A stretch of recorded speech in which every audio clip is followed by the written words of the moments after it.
Hello, my wonderful artists. This week is part 2 of our shark with a shadow. So that means last week we started it and we just had our Sharpie lines. This week we are going to color it in and add the dark part of the shark's face all the way to the light part of the shark's face. If you remember, shadow is from a light, and when the light, either from the sun or from light bulbs, is closer to something, it will be lighter on that side than it will be on the other side. Let's get right into it. This is where we left off last week. We had our Sharpie line drawing of our shark in the water with some fishes. And so now it is time to color in the background, the shark, the fishes, and the sky. You can use whatever supplies you have. I think crayons work best when we are working with getting different darkness and lightness of each color. But if you don't have crayons, use colored pencils, markers, whatever you do have. So there are parts where I speed it up like this. Remember, you can pause it so you can work alongside of it.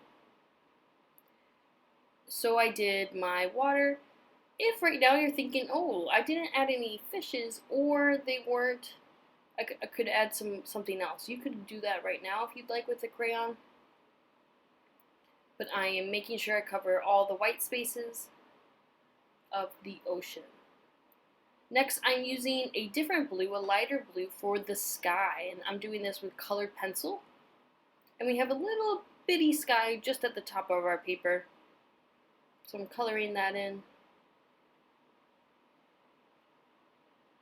And next, I'm going to do my 3 little fishies.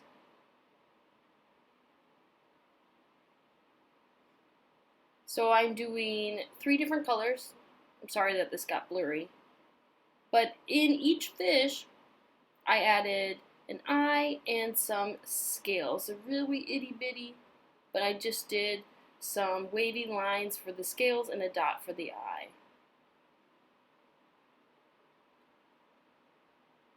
You can see it better in that fish. Remember, you could have had octopuses, you could have you swimming in the background. So whatever your background water is, you can color that in. So for our shark, you will need gray and a black. And this works much better if you have crayons. If you don't, that is okay. I'm peeling some of my crayons off, the paper off. And so what we are going to do here, we want an even light gray. And how you get a light color is by not pressing very hard. So I am lightly pressing the crayon onto the paper. This is sped up, and I'm going over the entire shark. You can see better in real life than in this video, but you want an even light gray, and then we'll have the dark side get darker. When a color goes from light to dark, that is called value. And value means it has different shades of a color or tone. So here I am. I pressed harder on the darker side with the gray crayon. And here I'm going in with a black, but I don't want it to be really black. So I just did a light layer of the black. And there we have it. Oh, I'm going darker in on the shaded side. And I am picking up, I'm going lighter the closer I get to the other side. This is really good practice for value.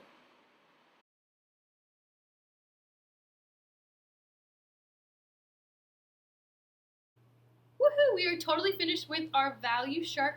Great job. I can't wait to see it, so make sure you take a photo of it and post it into our Seesaw or Google Classroom. Bye!